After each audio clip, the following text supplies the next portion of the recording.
Glória a Deus. Pai, em nome de Jesus, nós queremos, ó Deus, colocar as nossas vidas diante do Senhor para que Teu Espírito Santo possa falar a nossa vida, ministrar ao nosso coração, Deus, porque nós precisamos de Ti, Senhor.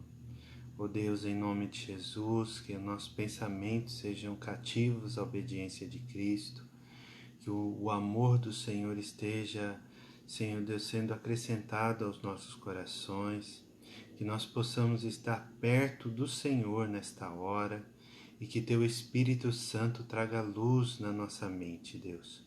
Em nome de Jesus, que nesta noite o Teu nome seja glorificado, a Tua palavra seja honrada, Deus, e, ó Pai, a Tua igreja seja edificada, Senhor. Em nome de Jesus, através deste conhecimento, possamos prosseguir na Tua direção, através dessa instrução, Senhor Deus, da Sua palavra. Ó Deus, que o nosso coração seja inclinado, Deus, para nos aprofundar nas Escrituras, mergulhando, Senhor Deus, nesse infinito conhecimento. Em nome de Jesus, que, ó Deus amado Senhor, tire todo o espírito de distração nesta hora, tudo aquilo que queira atrapalhar a nossa concentração ao Senhor, ó Deus, e que a nossa mente seja cativa à obediência de Cristo. Abençoe todos aqueles, ó Deus, que irão assistir este vídeo, Pai, esta aula, e que eles sejam, Deus, edificados, em nome de Jesus. Abençoe, Senhor Deus amado, aqueles que estão, Senhor Deus, em luto nesta hora. Nós oramos, Senhor Deus, por todas as famílias enlutadas, família da Márcia nesta hora. Em nome de Jesus, que o amor do Senhor venha consolando o coração, enchendo de esperança através da ressurreição em Cristo Jesus. Em nome de Jesus nós oramos, ó Pai. Amém. Amém, queridos. Glória a Deus. Louvado seja o nome do Senhor. Essa noite a gente quer falar a respeito da segunda carta aos Coríntios. Então, uma carta muito importante também dentro de toda essa narrativa bíblica que nós estamos caminhando, prosseguindo. É um tempo muito precioso. Nós temos aprendido muito com o conhecimento do Senhor. E eu louvo a Deus pela vida de cada um. Os irmãos vão estar chegando, né? A Kátia e o Rafael tá por aí, glória a Deus. Louvado seja o nome do Senhor por essas vidas. Então, sem mais delongas, vamos entrar no assunto da carta. Então, eu coloquei esse tema aí, né? O árduo ministério de Paulo, o apóstolo. Então, o apóstolo Paulo, ele tem um ministério muito gratificante, alegre, privilegiado, mas muito difícil. Então, essa dificuldade que ele passou realmente não é para qualquer um, não. Tem que ser chamado pelo Senhor, capacitado por Ele, para resistir tudo aquilo que Ele tem para passar, né? Então, nós colocamos isso, que é essa segunda carta, já na terceira viagem missionária, que Paulo estava empreitado aí nessa missão, e possivelmente já a terceira visita dele lá em Corinto, na província de Acaia, uma região hoje onde é a Grécia. Então, queridos, esse autor, como nós já falamos já nas duas cartas anteriores, né, Paulo, ele foi chamado na última hora. Só lembrando, né, esse chamado de Paulo. Paulo, ele foi chamado na última hora, vamos dizer assim, um discípulo fora do tempo. Então, Jesus, ele teve os seus 12 discípulos e 12 apóstolos que ele formou para enviar, né, esses irmãos para dar continuidade à palavra, né, do Senhor que Jesus estava ensinando. Então, com isso, queridos, obrigado aí pelos parabéns, louvado seja Deus. Então, com isso, ele foi chamado aí por Deus depois, né, quando ele já estava num cenário já perseguindo a igreja, Paulo de Tarso, né? Ele veio lá daquela região, judeu, da tribo de Benjamim, fariseu. Então, um currículo muito grande aí dentro dessa história, né, de Paulo, o apóstolo. Então, essa segunda carta, é importante a gente dizer, antes de entrar nesse assunto, entrar no assunto propriamente dito da carta, que vamos imaginar que já existia uma carta antes da primeira carta aos Coríntios. Então faz esse panorama aí na sua mente agora. Então antes da primeira carta, nós na Bíblia canônica, né, que nós temos em mãos hoje, tem 66 livros, né, escritos, 27 o Novo Testamento e 39 o Antigo. No Novo Testamento existem os evangelhos, né, de Jesus Cristo, segundo os seus evangelistas, mas também tem algumas cartas já à igreja em funcionamento, a igreja propriamente dita aí já do primeiro século, tendo todo o seu ministério ativo. Então, dentro dessa atividade do ministério, que possivelmente teve um grande início, uma grande consideração por esse apóstolo, o apóstolo Paulo, então nós temos a primeira ideia, que seria já uma segunda carta. Porque ele diz nessa narrativa, principalmente da primeira carta, a primeira epístola, 1 Coríntios capítulo 5, ele fala que já havia ensinado a respeito de certo assunto. Então, com isso, já estava ali ensinado. Então, se nós considerarmos que a primeira é a segunda, eu quero não te confundir nessa hora, mas a primeira carta que nós temos aqui na Bíblia, né, sagrada, a primeira carta, se nós considerarmos que essa é a segunda, essa segunda seria a terceira e dentro da segunda teria a quarta. Os estudiosos, esses doutores aí da Bíblia, eles acabam confundindo um pouco a gente, mas não é tão difícil assim entender. Então, só retornando, a primeira carta seria uma segunda carta, e essa que nós vamos estudar agora, ela é dividida em duas partes. Do capítulo 1 até o capítulo 9 seria supostamente a terceira carta, e do capítulo 10 até o capítulo 13 seria a quarta carta. Então, só essa informação para você dizer assim, o Kleber nunca falou sobre esse assunto. Mas a gente vai voltar aqui na segunda carta que nós temos em mãos e vamos estudar ela. Tá ok? Então, a primeira, o conteúdo, né? O que ele escreveu? O que Paulo escreveu? Paulo, o autor, como nós vimos, tem esse detalhe, né? Mas vamos segurar aqui na segunda carta. Então, a segunda carta, nós temos aí qual que foi o conteúdo dele, né? O que ele estava querendo dizer? Ele estava explicando cuidadosamente o Evangelho de Cristo.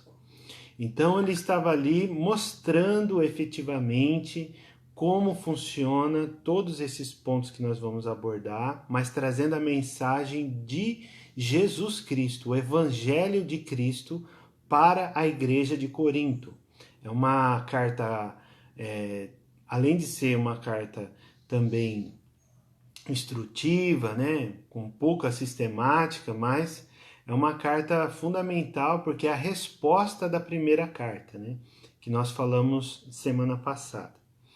Onde ele escreveu isso daí? Provavelmente na província da Macedônia.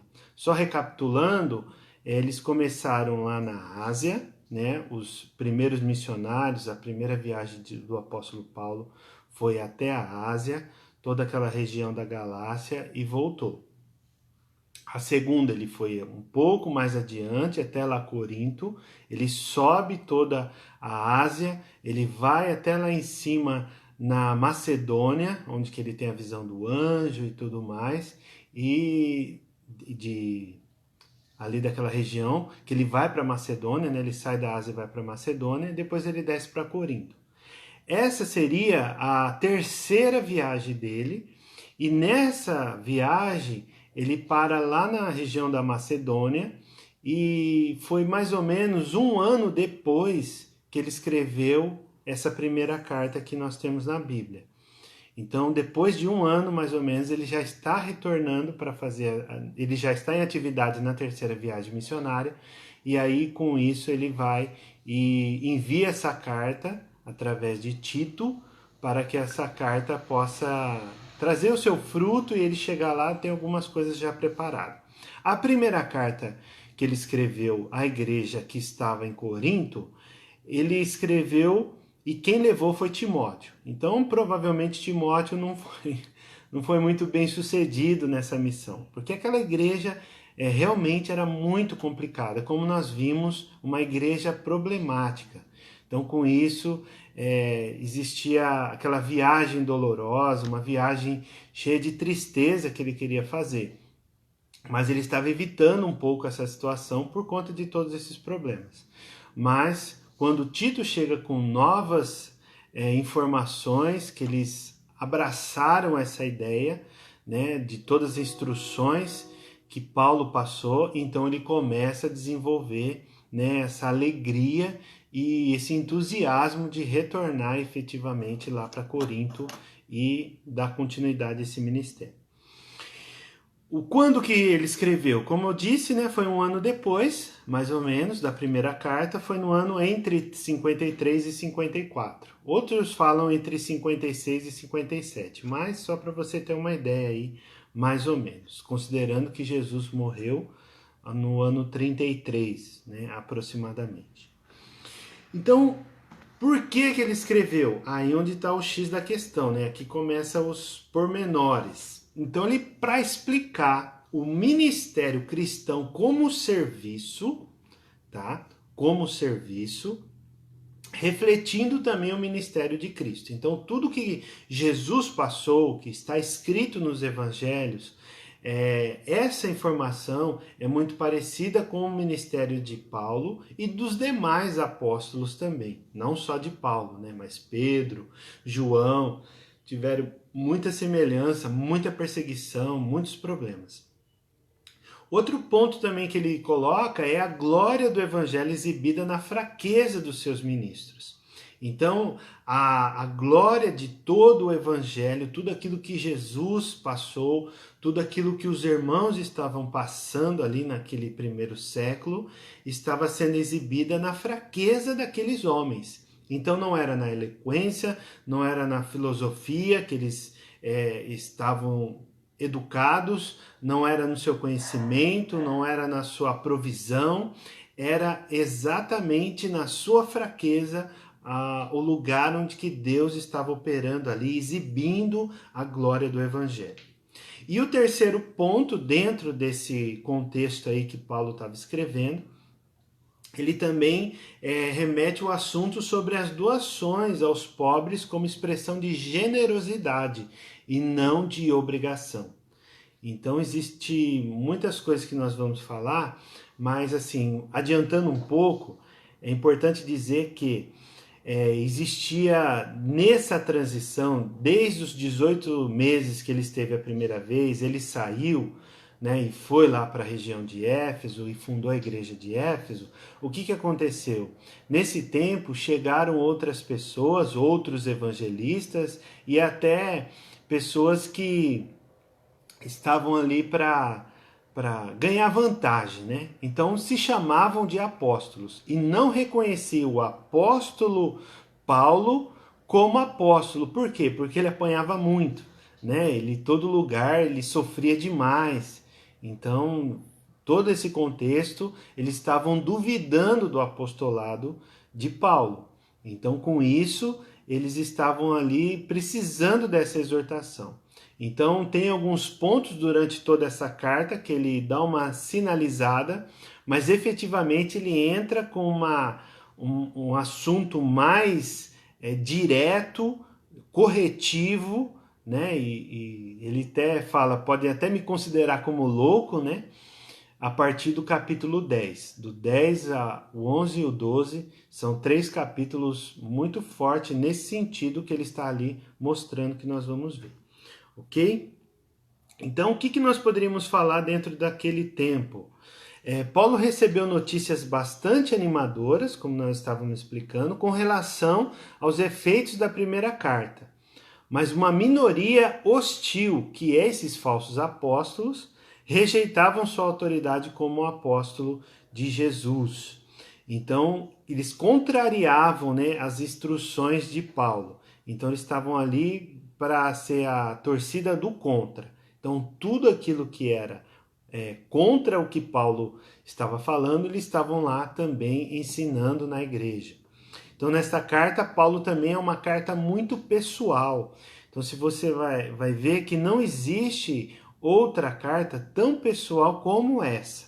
Ele relata algumas situações em outras cartas, mas essa carta específica ao Coríntios, a igreja que está em Corinto, o que acontece? Ele fala algo que está bem transparente, principalmente no seu ministério. Então, para colocar também a autoridade recebida de Jesus, não foi uma recebida dos 12 apóstolos, não foi recebida de outro bispo, outro presbítero, pastor, outra pessoa. Foi recebida de Jesus Cristo. Então, lá naquele encontro lá no caminho de Damasco. O que nós poderíamos falar também a respeito dessa carta é duas ênfases, né, que ele traz. Primeiro, é uma carta de consolação. É uma carta para trazer consolo aos seus ouvidos, né, aos seus ouvintes, aos seus leitores, e também uma carta de consolo para o apóstolo Paulo também. Mesmo ele sendo ofendido por a minoria lá hostil que existia naquela igreja, mas ele também estava se consolando com o evangelho, com a teologia que estava sendo aplicada ali. Ok? Se você tiver alguma pergunta, coloque aí, né, que nós vamos respondendo assim que possível. Então a epístola ela começa com consolo, vamos ler lá, né? A segunda Coríntios, segunda carta aos Coríntios, no capítulo 1, no versículo 1. Vamos ler já direto esse texto, para que a gente já comece a falar alguma coisa propriamente dita. Então, só para vocês terem uma ideia aí, o que diz? Em 2 Coríntios, capítulo 1, versículo 1. Graça e paz, a Rose está chegando. Quem mais está aqui? Deixa eu tirar minha mão para cá. Vanderleia, obrigado pela lembrança. A Eliane e o Cláudio está aí também. Glória a Deus. Louvado seja Deus por vocês. Então, 2 Coríntios, capítulo 1, versículo 1 diz assim: Paulo, chamado pela vontade de Deus para ser apóstolo de Jesus Cristo, e o irmão Sóstenes, a igreja de Deus que está em Corinto, aos santificados em Cristo Jesus, chamados para ser santos, com todos os que em todos os lugares invocam o nome do Senhor Jesus Cristo, Senhor deles e nosso, que a graça e a paz de Deus, nosso Pai, e do Senhor Jesus Cristo esteja com vocês. Então tem outra tradução. Graça e paz, apóstolo, seja bem-vindo. Olha que honra, hein? Presente aí para nós. Então, aqui também ele começa com consolação e termina com consolação também lá nos últimos versículos, né, da carta, no capítulo 13, no versículo 11, ele fala a respeito de... Opa, estou lendo errado, hein, Cris? Perdão aí. Glória a Deus, obrigado pela lembrança, apóstolo. Ó, segunda carta aos Coríntios, que eu estou sem óculos aqui, acho que aconteceu uma falha, desculpe aí. Segunda carta de Paulo aos Coríntios, Paulo, apóstolo de Jesus Cristo, pela vontade de Deus, e o irmão Timóteo, agora sim, a igreja de Deus que está em Corinto, e a todos os santos em toda a Caia. Então é a província lá que existia naquele tempo. Que a graça e a paz de Deus, nosso Pai, e do Senhor Jesus Cristo estejam com vocês. Então aqui também nessa tradução, na Nova Almeida Atualizada não fala, mas existe essa palavra aí de Coríntios, de consolo. Então é uma carta de consolo, né? E no versículo 11 do capítulo 13 diz: quanto ao mais, irmãos, a Deus, procurem aperfeiçoar-se, consolem uns aos outros, tenham o mesmo modo de pensar, vivam em paz, e o Deus de amor e de paz estará com vocês. Então aqui ele fala também sobre consolo, né? Então, queridos, o verbo consolar é usado 18 vezes e o substantivo consolação 11 vezes, segundo os teólogos aí, né? Então você vê que o assunto gira sempre em torno dessa palavra consolar.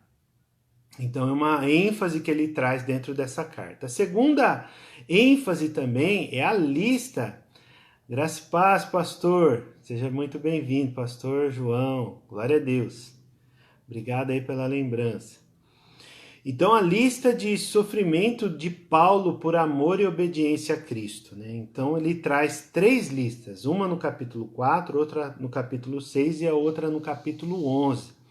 Então, assim, a primeira lista, ele demonstra que o sofrimento revela a glória de Deus. Então, olha só, queridos, nós temos vivido dias difíceis, dias de perca, dias de luto, né? Acabamos de perder aí o irmão da Márcia, José Roberto, que faleceu lá em São Paulo, que você esteja orando aí por ela, né? Mas, pela família, mas é uma situação assim difícil. Mas ela mesmo já diz para nós, né? Que o que consola é crer na ressurreição, é na vida eterna com Cristo. Então o irmão dela era cristão, né? É cristão, então com isso tem essa esperança. Então o coração dela já está inclinado na palavra. Glória a Deus por isso.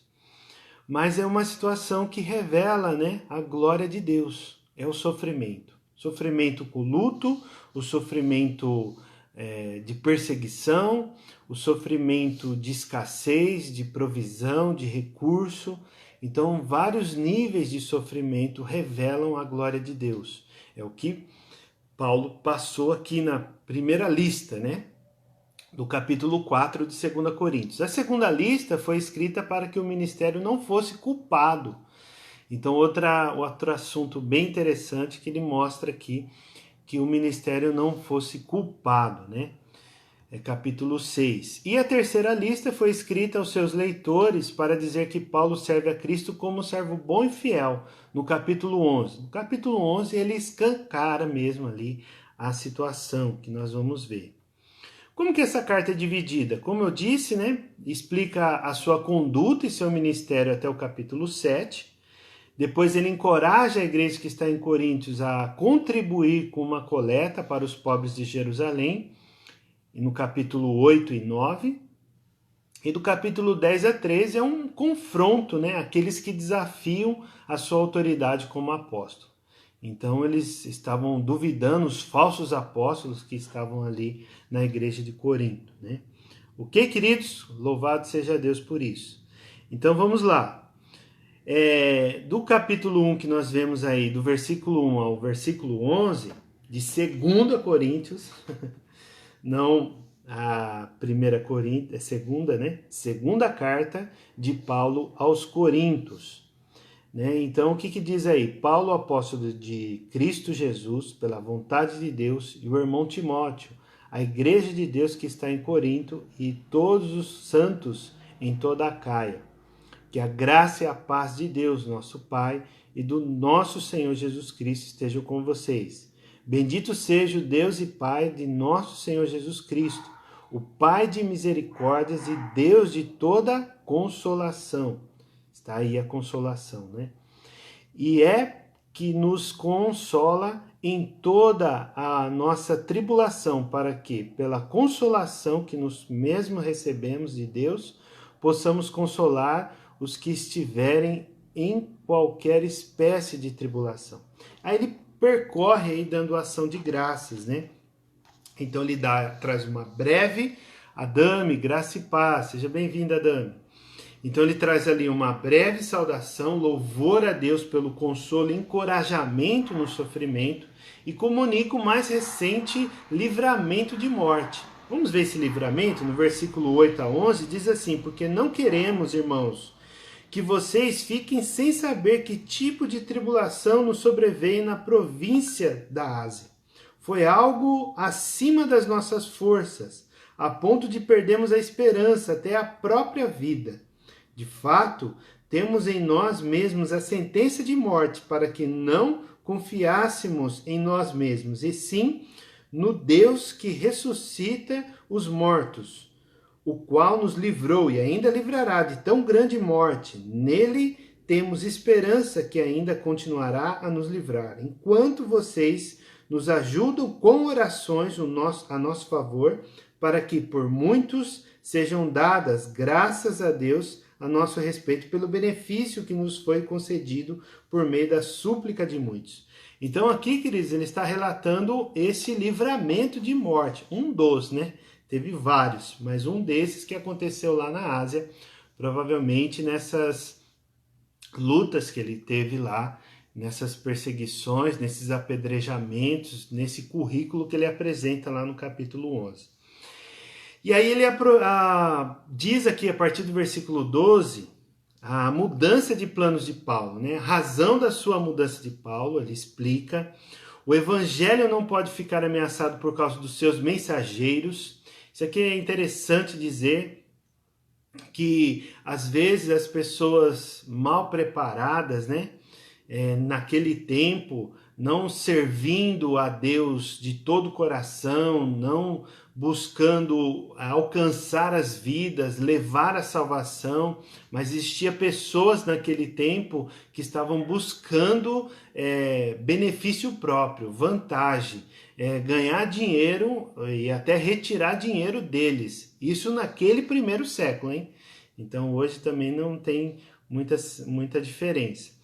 E Paulo não quer visitá-los por causa da tristeza, e sim da alegria. Então ele discorre até no capítulo 2, versículo 4, a respeito dessa tristeza, porque estava tenso o clima. Então você viu semana passada como estava lá, como nós falamos, explicamos a respeito da primeira carta aos Coríntios, como estava tenso o clima entre o apóstolo e a igreja. Então ele não queria visitar naquela situação, naquela dificuldade. Mas lá para frente ele mostra, né, demonstra ali o seu amor por eles e também pela graça de Deus. Apóstola Norma também, glória a Deus, louvado seja o nome do Senhor.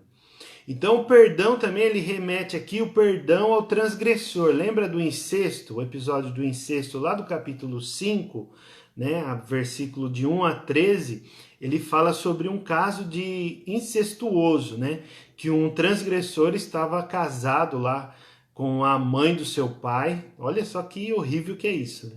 E estava lá frequentando a igreja, entende? Estava lá frequentando porque ele fazia parte do corpo. Ele se dizia cristão, estava ali congregando, né, no espaço que eles tinham lá, podia ser na sinagoga ou algum lugar. Mas aí você imagina essa situação. E o horrível, o horroroso de tudo isso era que a igreja estava ali inércia, não se intrometia no assunto, não corrigia aquele transgressor. Então aí Paulo ele entra com essa disciplina, né, contra esse transgressor, ensina o povo a fazer isso, e o povo vai lá, a liderança daquela igreja corrige, exclui aquele membro da igreja por conta desse pecado, dessa transgressão, mas com o objetivo de restaurar ele. E com isso nós vemos aí do capítulo 2 da segunda carta, ele falando que está na hora de liberar o perdão ao transgressor. Por quê? Porque esse transgressor, ele se arrependeu. Então, ele estava arrependido. E esse perdão era tão necessário para quê? Para que Satanás não encontrasse vantagem, não alcançasse vantagem sobre a vida dos irmãos dentro desse cenário. Então, olha só como que é interessante. Faltoso, pecador, transgressor, qualquer que seja, até para hoje, nos nossos dias, ele precisa de correção, ele precisa ser corrigido, ele precisa ser exortado, disciplinado, porém, ele precisa ser perdoado quando ele estiver arrependido. Entende? Então, o arrependimento é a chave aí para uma mudança de vida. Então, ele confessou lá o seu pecado, sentiu essa tristeza por aquela carta, a carta da semana passada, a primeira carta, e quando ele recebeu aquela informação, aquela correção, ele sentiu aquele peso e ele falou, não, realmente eu pisei na bola, eu cometi essa falta e eu preciso desse perdão da igreja e quero voltar. Amém, não tem problema nenhum. Foi isso que aconteceu e Paulo está aqui. Então Paulo está contente, né? Com isso daí, onde ele começa a falar, a partir do versículo 12 do capítulo 2 e 13, do retorno e ao itinerário, né? Que da viagem de Éfeso a Troade e a Macedônia. Então Éfeso fica na região ali da Ásia, um pouco mais a norte fica Troade e depois do outro lado do mar Egeu existe a Macedônia. Então ele fala desse itinerário que ele participou. Aí nós temos outro bloco de assunto que é o Ministério da Nova Aliança. Esse Ministério da Nova Aliança, ele explica tudo do versículo 14 do capítulo 2 até capítulo 7, 14. Então existe uma ansiedade por parte de Paulo por não receber notícias de Corinto. Então ele enviou essa carta, ele sabia que estava muito difícil a situação, a primeira carta.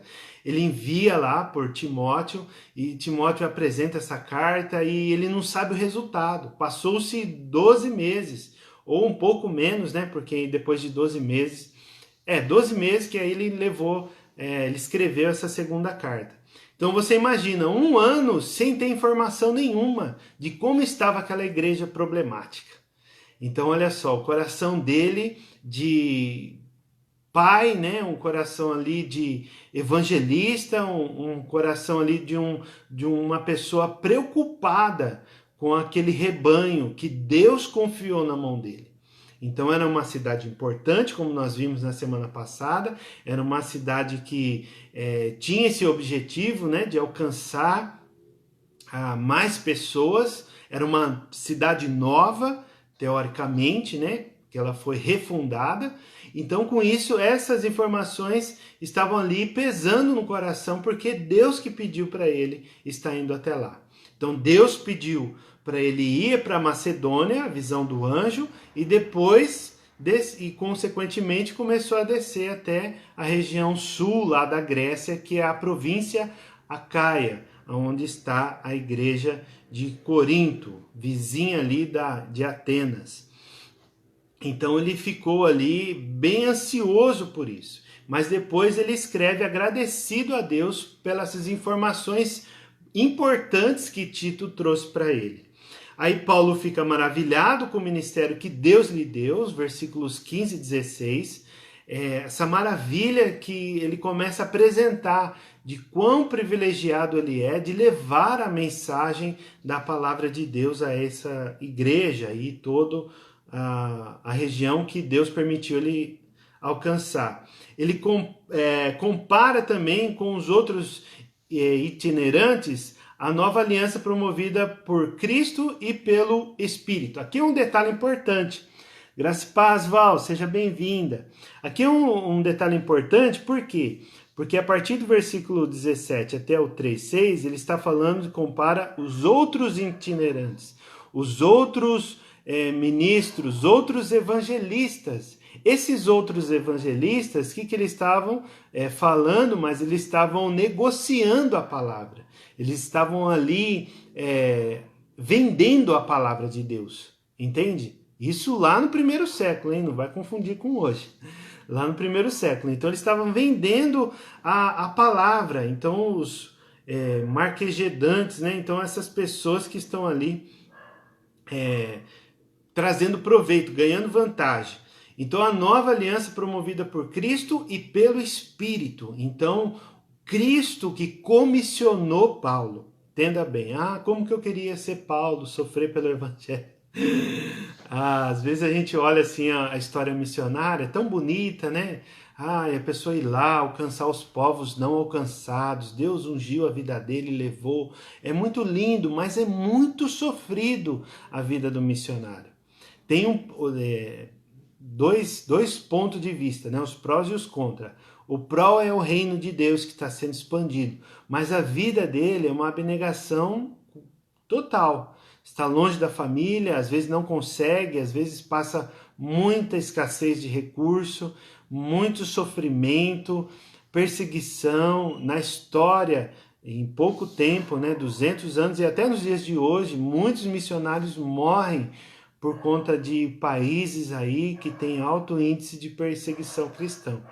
Então você acha, às vezes as pessoas acham, né, que tem uma virtude, né, uma coisa bela, muito significante, mas é muito árduo, como o ministério de Paulo.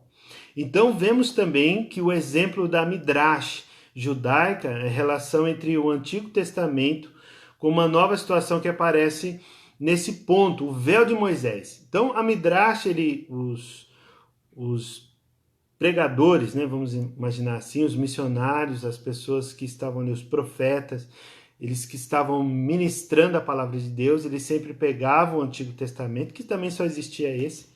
Então pegavam o Antigo Testamento e alguma coisa que eles poderiam ter acesso ou não, né, do Evangelho. Eu acredito que o Evangelho o mais recente seria no ano 55 ou mais, né, que é o Evangelho de Marcos. Então provavelmente eles não teriam acesso ainda a essa informação, mas Paulo aqui ele está fazendo esse paralelo quando ele fala do véu de Moisés. É muito forte isso daqui, porque quero explicar para vocês.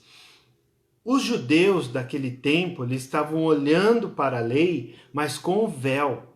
Eles estavam olhando e não tem como retirar esse véu deles à força, convencimento, persuasão ou qualquer outra habilidade de oratória.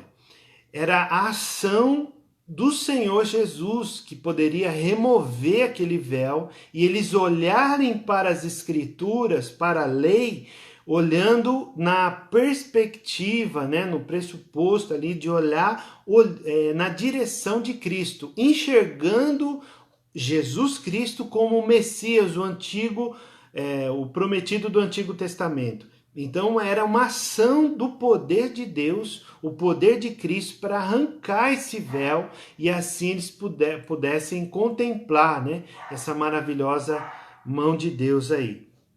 Então eles faziam isso, essa midrash, né, essa relação entre o Antigo Testamento com aquela situação atual que eles estavam passando. Então, prosseguindo aqui, nossa, passa muito rápido, né? Aplicação de Paulo sobre o exercício do seu ministério com o objetivo do seu ministério. Qual que é o objetivo do ministério de Paulo? É a igreja. Então, é os gentios, são as pessoas não alcançadas. Então, o reino de Deus estava sendo expandido através dessa capacitação do Espírito Santo na vida de Paulo, mas tem esse objetivo, não era algo assim que era para ter autoridade. O ministério de Paulo não era para demonstrar autoridade, não é para demonstrar o seu apostolado, que ele foi chamado por Deus, foi chamado pelo próprio Jesus Cristo, depois de ressuscitado, para levar o evangelho e o seu currículo. Não era nada disso. O objetivo do ministério de Paulo são as vidas. Entende? Então isso traz para a nossa realidade também. Qual que é o nosso objetivo? Edificar a igreja. Alcançar aquelas pessoas que ainda não conhecem a Jesus, que não têm oportunidade de ouvir uma explicação sobre a palavra de Deus. Então Deus quer usar a minha vida e a sua vida para sermos agentes, mensageiros deste evangelho de Jesus Cristo. Essa receita, esse poder que existe de Deus na ressurreição dos mortos. Então isso daí é muito tremendo e essa comissão está nas nossas mãos para que a gente continue falando, trazendo esperança àquele que está aflito. Entende? Então Paulo ele estava nessa visão. Essa visão que Paulo estava buscando, olhando sempre para essas pessoas, né? Então o escritor, né, compara também o sofrimento atual com a glória futura. Ele não deixa, ele não nega, e dizendo que, por exemplo, o ministério dele é tudo cor-de-rosa, né, um arco-íris, está tudo dando certo. Não, ele reconhece todos esses sofrimentos, mas não se compara à glória que está aguardando todos nós e aguardando também Paulo essa glória futura que estaria alcançando até no capítulo 5, né? Do pressuposto da ressurreição de Cristo, a mudança em enxergar tudo. Então, Paulo ele estava querendo trazer para os coríntios uma nova maneira de ver as coisas, uma nova maneira de pensar, uma mente transformada pelo conhecimento da palavra de Deus, pelo conhecimento da a morte e ressurreição de Jesus Cristo. Então, com essas informações, ele esperava o quê? Que a igreja se comportasse de uma maneira diferente. E assim aconteceu, incluindo o ministério do apóstolo Paulo, né? O evangelho também como base para explicar a reconciliação. Então ele começa a entrar nesse assunto da reconciliação, as coisas velhas já se passaram, tudo se fez novo, né? Um versículo muito conhecido. Então ali traz essa informação, né? Ainda há muito para ser feito, o reino de Deus está muito deturpado nos dias de hoje, infelizmente. Realmente. Então através do que, Rose, né? E os demais aí? É através do conhecimento. O conhecimento bíblico que nós precisamos estar ensinando, entende? Está transmitindo, porque as pessoas estão desacreditadas, muitas vezes, né, da igreja em geral. Por quê? Por causa dessa deturpação. Mas nós, eu, você, a Rose, todo mundo, está aqui para essa missão, para levar a verdadeira e transparente palavra de Deus. Sem cortina, sem véu, né? Sem véu. As pessoas vão olhar a essência verdadeira do que está escrito ali, né? Em nome de Jesus, é isso aí. Então, queridos, o evangelho, né, com a base nessa reconciliação. Então, reconciliar aquela pessoa que está distante ou até desviada, né? Às vezes a pessoa está precisando ali de um braço estendido. É claro, queridos, que toda ação é obra do Senhor. Nós temos certeza absoluta que é o Espírito Santo que vai convencer a pessoa. É a palavra de Deus que vai trazer todo o seu efeito, ela não vai voltar para o Senhor vazia, não vai voltar para nós, entende? Então isso é bem importante. Mas ninguém sabe quem são essas pessoas que estão precisando. Então nós precisamos pregar a mensagem para todos, para qualquer pessoa que estiver acessível a nós, e tendo essa oportunidade, introduzir uma boa notícia. Tem muitas pessoas curiosas, né? Eu vejo no meu trabalho que muitas pessoas estão curiosas por saberem do Evangelho. Eles querem saber a diferença de igrejas, eles querem saber por que uma igreja faz isso, a igreja faz aquilo, por que a igreja é evangélica, onde tem igreja protestante, qual a diferença da protestante com a católica, o que é a diferença da católica com a romana, e o espiritismo, e isso, e aquilo outro. As pessoas estão sempre perguntando, e é essa a hora de você pregar. Você não vai convencer, quem convence é o Espírito Santo, mas nós precisamos pregar o evangelho. Amém, queridos? Então esse é um ministério difícil aí de Paulo, mas hoje, na nossa realidade, é muito diferente. Então hoje, aqui em Araraquara, no interior de São Paulo, no Brasil, nós temos uma realidade totalmente diferente. Eu acredito que a cidade de Araraquara é uma cidade privilegiada, é uma cidade onde que funciona tudo, né? Para a glória de Deus. E às vezes a pessoa reclama da cidade, mas não conhece outras cidades, né? Então existem cidades muito mais difíceis. Então nós estamos numa região privilegiada. Tem regiões mais difíceis? Com certeza tem, mas não tanto como, por exemplo, a Somália, não tanto como a Coreia do Norte, entende? Ah, o sistema funciona lá? Funciona na Coreia do Norte, né? Um país subdesenvolvido, mas é comunista, não tem liberdade de expressão, não pode nem falar de Jesus. Tem que adorar o imperador que existe lá daquele tempo, de hoje, né? Então você imagina isso, que como que é difícil. Então não se compara ao ministério de Paulo, né? Tem outros ministérios nos dias de hoje que são comparáveis ao ministério de Paulo, mas hoje para nós é muito mais fácil. Aqui em Araraquara, aqui em São Paulo, por exemplo, de anunciar o evangelho. Então o apelo de Paulo para os coríntios o aceitem igualmente com o evangelho, porque existia essa minoria hostil que estava ali rejeitando esse conhecimento. Como eles receberam o evangelho, também Paulo esperava que eles recebessem essa autoridade que Deus constituiu na vida de Paulo, ok?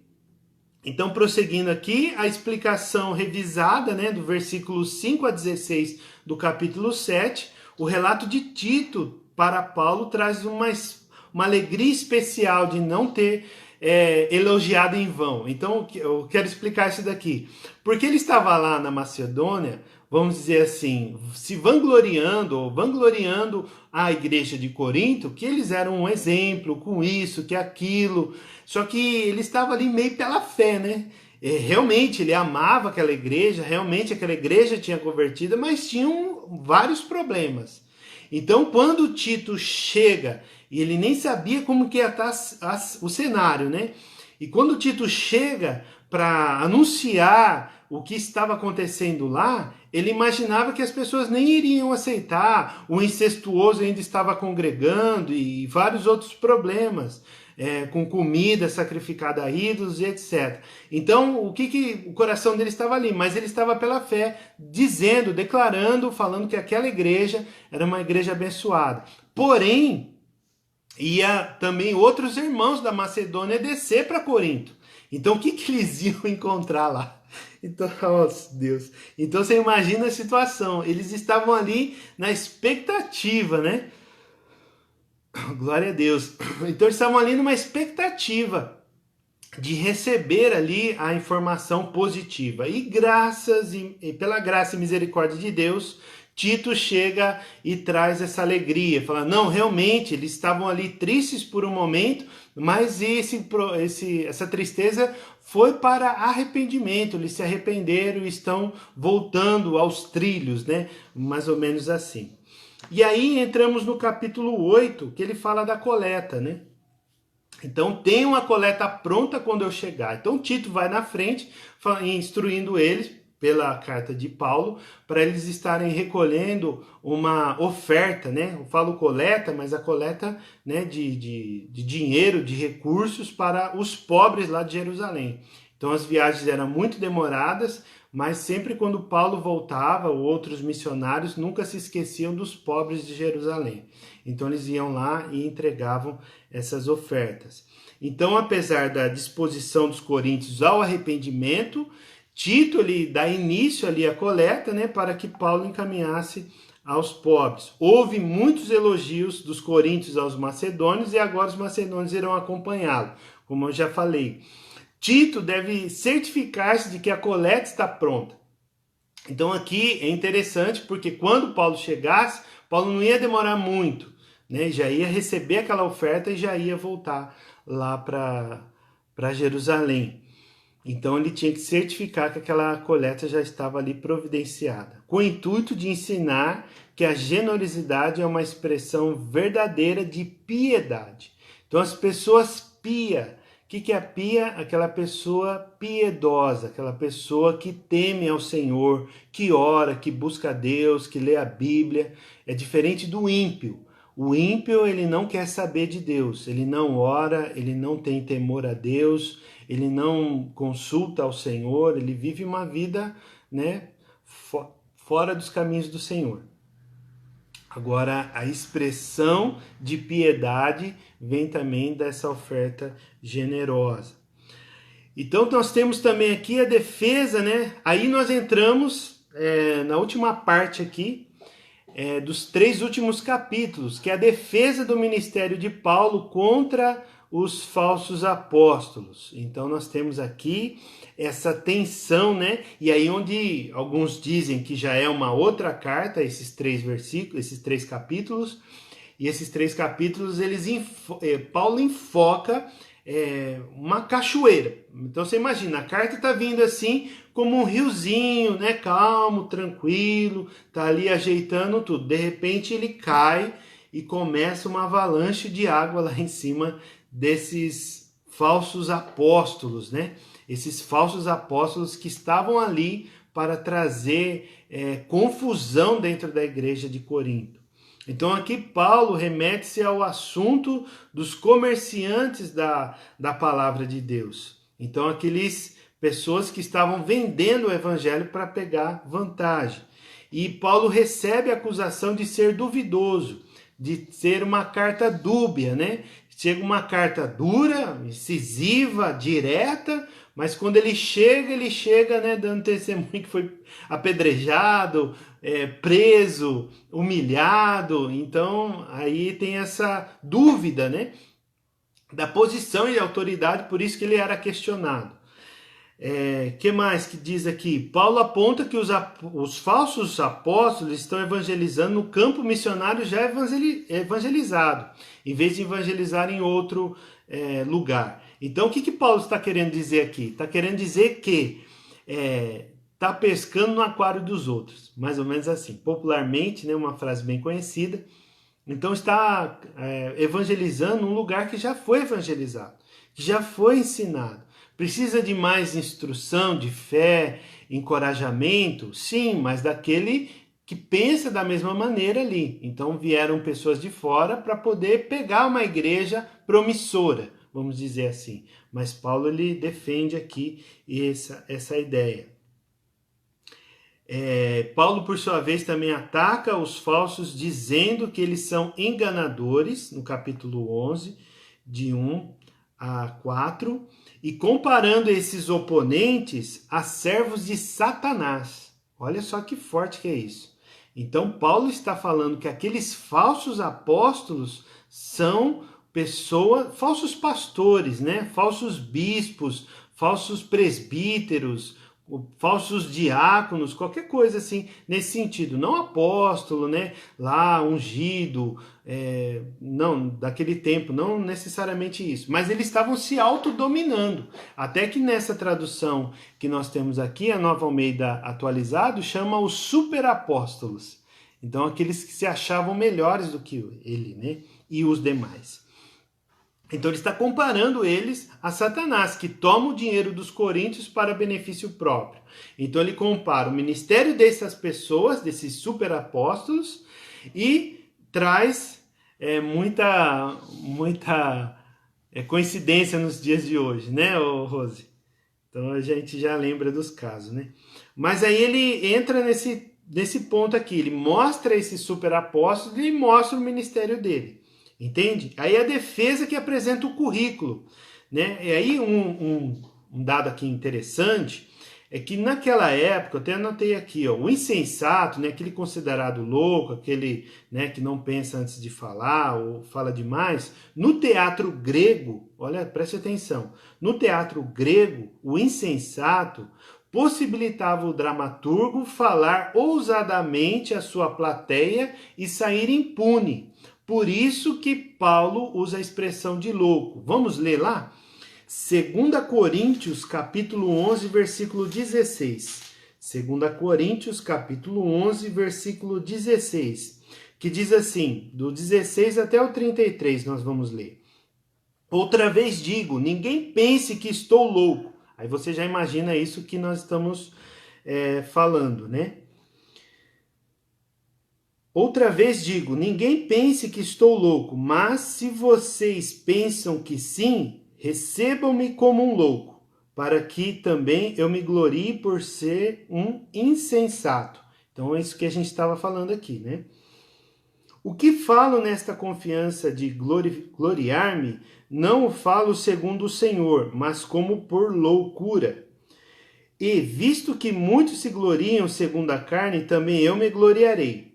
Aí ele começa. Porque sendo tão sábios de boa vontade, vocês toleram os loucos. Vocês toleram quem os escravize. Então ele responsabiliza a igreja. Veja bem.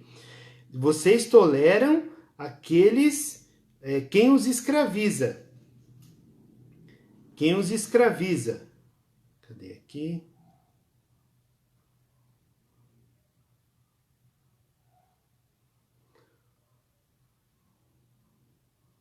Vamos ler de novo. Outra vez digo, ninguém pense que estou louco, mas se vocês pensam que sim, recebam-me como um louco, para que também eu me glorie por um instante. O que falo nesta confiança de gloriar-me, não o falo segundo o Senhor, mas por loucura. E visto que muitos se gloriam segundo a carne, também eu me gloriarei, porque sendo tão sábios, de boa vontade, vocês toleram os loucos. Vocês toleram quem os escravize, quem os explore, quem os engane, quem se exalte, quem lhes dê bofetadas no rosto.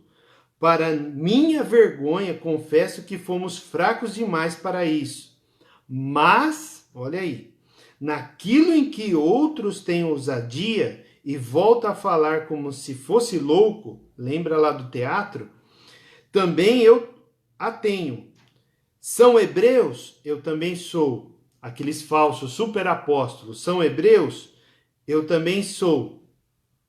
São israelitas? Eu também. São da descendência de Abraão? Eu também. São ministros de Cristo? Falando como se estivesse fora de mim, afirmo que sou ainda mais. Em trabalhos, muito mais. Em prisões, muito mais. Em açoites, sem medida. Em perigos de morte, muitas vezes. 5 vezes recebi dos judeus 40 açoites menos 1. 3 vezes fui açoitado com varas. 1 vez fui apedrejado. 3 vezes naufraguei. Fiquei 1 noite e 1 dia boiando em alto mar. Em viagens, muitas vezes, em perigos de rios, em perigos de assaltantes, em perigos entre patrícios, em perigos entre gentios, em perigos na cidade, em perigos no deserto, em perigos no mar, em perigos entre falsos irmãos, em trabalhos e fadigas, em vigílias, muitas vezes, em fome e sede, em jejuns, muitas vezes, em frio e nudez, além das coisas exteriores, ainda pesa sobre mim diariamente a preocupação com todas as igrejas. Olha isso, queridos. 29. Quem enfraquece, que eu também não enfraqueça. Quem se escandaliza, que eu não fique indignado. Se tenho de me gloriar, vou me gloriar no que diz respeito à minha fraqueza. O Deus e Pai do nosso Senhor Jesus Cristo, que é bendito para sempre, sabe que não minto. Em Damasco, o governador nomeado pelo rei Aretas mandou guarda na cidade dos Damascenos para me prender, mas num grande cesto me desceram por uma janela da muralha. Assim me livrei, das mãos dele. Então, imagina, olha só o currículo dele, entende? A defesa que ele apresenta aqui, né? Depois você pode olhar com mais detalhe, mais cuidado. Isso tudo no capítulo 11. E no capítulo 12, Paulo continua a gloriar-se em suas fraquezas, apresentando a nota teológica, que é o poder de Cristo que se aperfeiçoa na fraqueza. Então aqui ele já aplica teologia. Teologia não é bicho de 7 cabeças. Teologia não é para apavorar crente. Teologia não é para virar crente cabeção. Quero abrir um parênteses aqui, que teologia é do bem, queridos. Teologia é conhecimento. É para você se relacionar melhor com Deus, para você se relacionar melhor com a palavra e para você se relacionar melhor com a igreja que você frequenta. Entende? teologia é coisa boa, você estuda, você faz faculdade de teologia. Às vezes as pessoas falam, o teólogo X, o teólogo Y, que tem várias vertentes, mas nós precisamos ter esse desejo, né, de estudar teologicamente. E é aí, nesse ponto que Paulo fala, explica que todo esse sofrimento que ele está relatando no capítulo 11, ele traz o poder de Cristo que se aperfeiçoa na fraqueza, né? Segue também uma série de apelos pessoais, do capítulo 12, de 11 a 21, as exortações finais, saudações finais e a bênção trinitária. Só para a gente concluir aqui, a bênção trinitária, o que significa isso? Lembra lá de Números, né? Números está lá atrás, falando no capítulo 6 da bênção sacerdotal. Né? Tem a bênção que o sacerdote libera sobre a congregação, para que as pessoas tenham a graça lá de Deus, tenham a misericórdia de Deus, né? Vamos ler, que eu não lembro de cabeça. Mas Números, capítulo 6, versículo 22. Diz assim: o Senhor disse a Moisés, 23, fale com Arão e com seus filhos, dizendo que abençoe os filhos de Israel do seguinte modo: o Senhor os abençoe e os guarde. O Senhor faça resplandecer o seu rosto sobre vocês e tenha misericórdia de vocês. O Senhor sobre vocês levanta o seu rosto e lhe dê a paz. Assim os sacerdotes porão o meu nome sobre os filhos de Israel e eu os abençoarei. Então aqui a bênção sacerdotal. Era uma bênção da religião judaica, da religião do Antigo Testamento. Então, só que no Novo Testamento, como que é liberada essa bênção? Essa bênção precisa ser assim? Pode ser assim? Não vejo problema, mas nós temos uma no Novo Testamento, que é lá no capítulo 13 da segunda carta aos Coríntios. Então, essa segunda carta aos Coríntios tem a bênção trinitária, então da trindade, né? Que está lá no versículo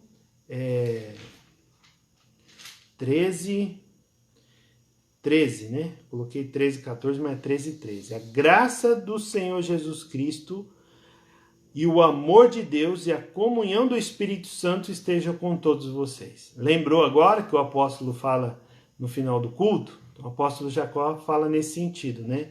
Que a graça do Senhor Jesus Cristo e o amor de Deus e a comunhão do Espírito Santo estejam com vocês. A graça de Jesus Cristo é uma bênção também trinitária. Por que é trinitária? Porque tem a bênção, a graça de Jesus Cristo. Trinitária porque tem o amor de Deus e é trinitária porque tem a comunhão do Espírito Santo, que estejam com todos eles, com todos vocês. Então, glória a Deus, Kátia. É bênção. A Rose também colocou aí, né? Comprou um livrinho. Louvado seja Deus. Então, queridos, nós vemos essa bênção. Então, dessa maneira seria a maneira do Novo Testamento, tá? Não vamos entrar em detalhes, né, do Antigo Testamento e outras coisas. Mas até aqui, o que eu posso dizer sobre a bênção trinitária. Então, no capítulo 13, versículo 13, fala a respeito disso. Amém, queridos? Então, o que nós vemos de tanta consolação? Né? No começo a gente falou que a carta é sobre consolo, essa carta tem refrigério, então começou muito bem, né? Até o capítulo 9, mas depois deu uma guinada lá assim, bem direta a esses falsos apóstolos, esses super apóstolos, para que eles pudessem respeitar o ministério de Paulo. E Paulo levantou a cabeça e confrontou ali aquele problema, né? Paulo não se esquivou, né, dessa situação, ele confrontou.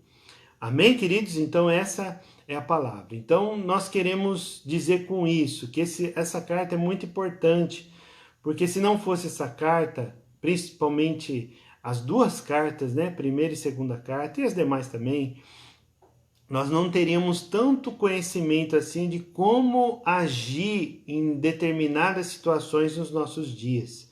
Qual que é a direção correta?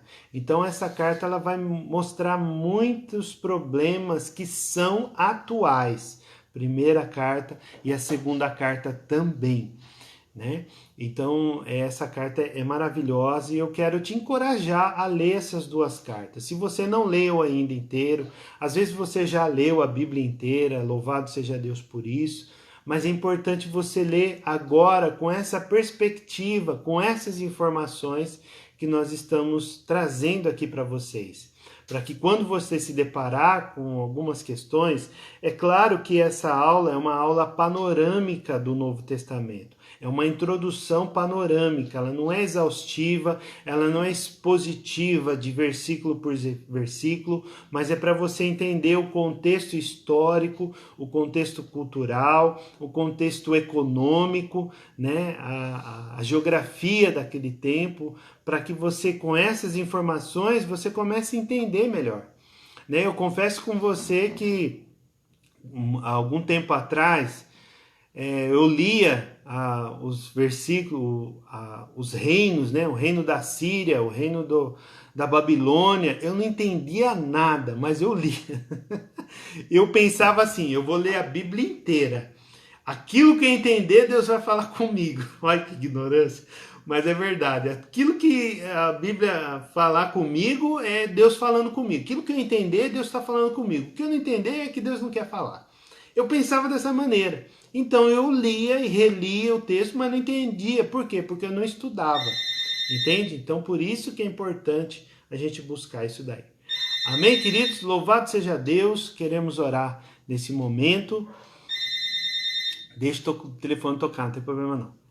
Pai, em nome de Jesus, nós queremos te agradecer, Deus, pela tua graça e misericórdia, que teu Espírito Santo, Deus, possa fortalecer, ministrar, Senhor Deus amado, a nossa vida e que, ó Deus, todo esse conhecimento, a tua graça esteja sobre nós, Pai. Ó Deus, em nome de Jesus, nós oramos, Senhor Deus, pela tua igreja que se reúne, ó Deus, e que ela seja fortalecida pelo poder do teu Espírito Santo. Pai, em nome de Jesus, ó Deus, que, ó Pai, a igreja seja unida, Senhor. A igreja que confessa Jesus Cristo como Senhor e Salvador. Ó Deus, a igreja que, ó Deus amado, trabalha em favor do teu reino. Essa igreja seja triunfante, Deus, porque o Senhor é que triunfou lá na cruz. Que o Senhor traga vitória, Pai, para as pessoas que estão enfermas, ó Deus, porque a tua palavra diz que aquele que crê verás a glória de Deus. Pai, em nome de Jesus, que o Senhor alcance esses corações aflitos, esses corações angustiados, esses corações sofridos, ó Deus, e que nós possamos ser usados para levar a tua palavra, para levar este evangelho de amor e de cuidado, Pai. Em nome de Jesus. Que o Senhor cuide da tua igreja, Deus. Cuide do familiar de cada pessoa que está ouvindo esta oração, Senhor. Ó Deus amado, em nome de Jesus, que sejam protegidos, guardados. E declaro que o sangue de Cristo está sobre a nossa vida, já trouxe para nós a transformação e nós vivemos uma nova vida em Cristo Jesus. Que ela seja guardada, preservada, para que nós possamos honrar o teu santo nome, glorificar o teu nome, Deus, em nome de Cristo Jesus. Amém. Amém, queridos? Louvado seja Deus, obrigado pela presença e que Deus abençoe poderosamente aí a vida de vocês. Um forte abraço, graça e paz.